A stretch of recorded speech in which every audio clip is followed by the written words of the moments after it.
So in this video, we're going to be testing the durability and strength of Hot Wire Foam Factory's product called Styroplast. I'm going to be testing it over some regular glue board insulation that I got at Lowe's.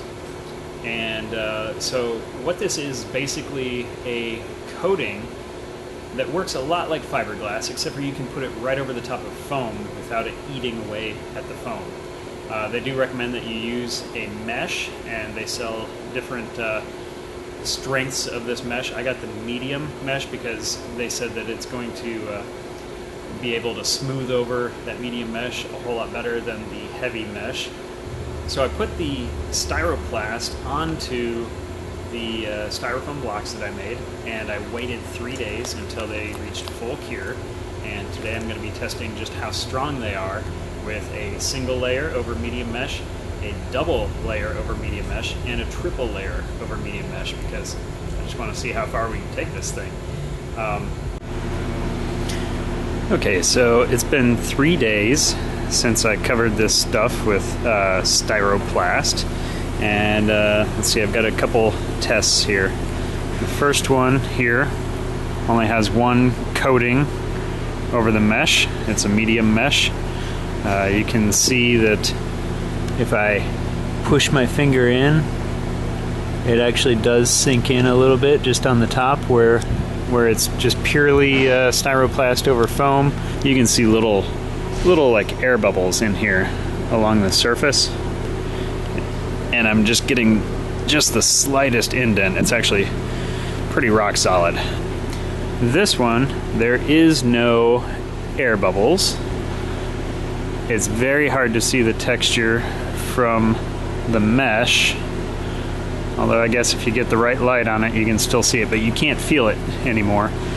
Now if I try to push in, it actually has just a bit of kind of a rubbery give to it, and on the top here it almost gives even more than it did on the other one, and you can see I'm actually leaving just a slight indent. Probably because it's thicker and it's taking longer to cure. That's my guess. And finally, this one has 3 coats. Now you can see how thick of a layer this actually is. That's 3 coats of thickness there. The mesh texture has 100% just disappeared. There's no off-gassing bubbles.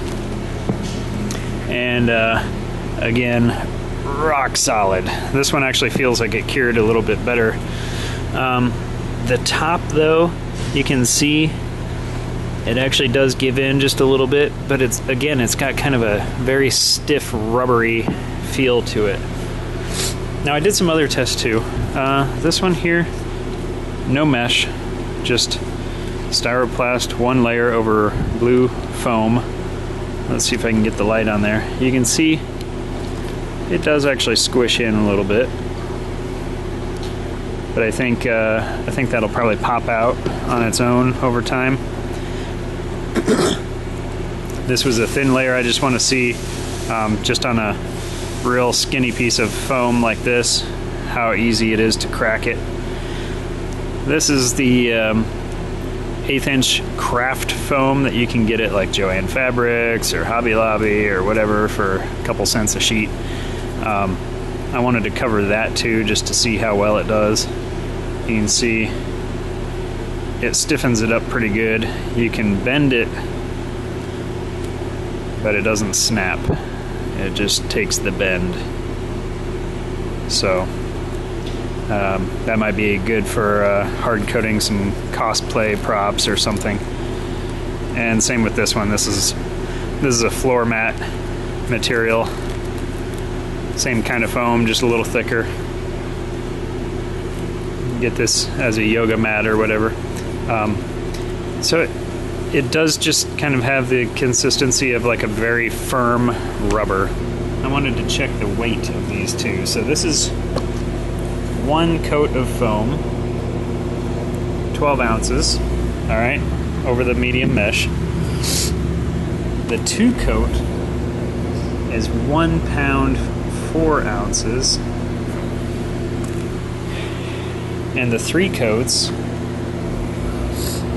1 pound, almost 1 pound 8 ounces. So that's like 1.5 pounds.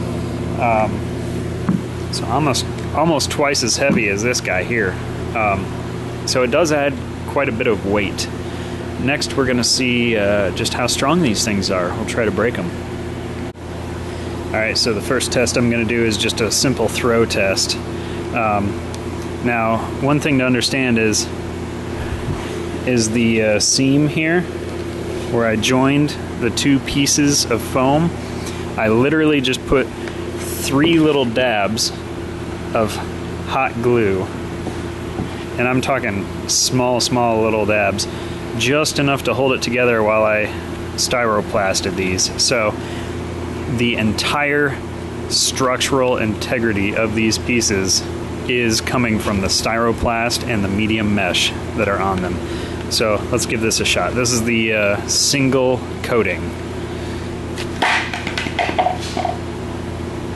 Now, that looks like it held together perfectly. I don't see a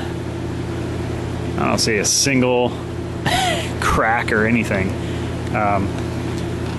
So let's try jumping on it.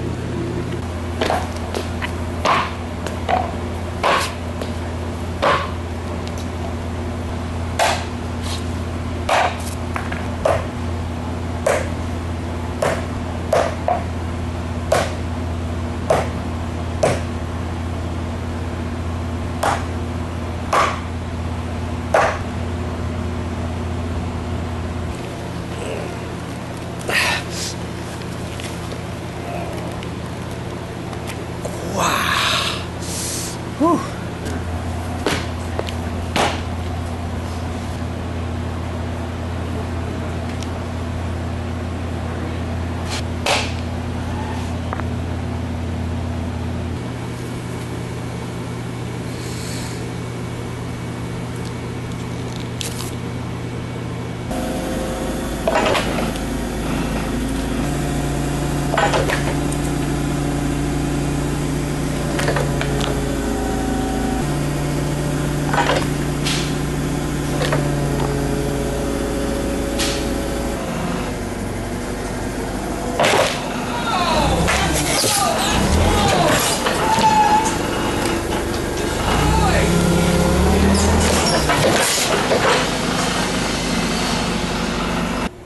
So this is the one with the 1 layer. You can see it actually did not break the Styroplast at all. It just delaminated from the foam, and the foam itself cracked, but the Styroplast and the mesh are both perfectly intact. So the weakest point would actually be the foam. You can see it actually did hold on to the foam. Again, it cracked on the inside and just simply bent the Styroplast. And again, it just pulled off of the foam, and that was the only weakness. So I think, like the Styroplast, the strength and rigidity of something like this comes from the framework that you put under it.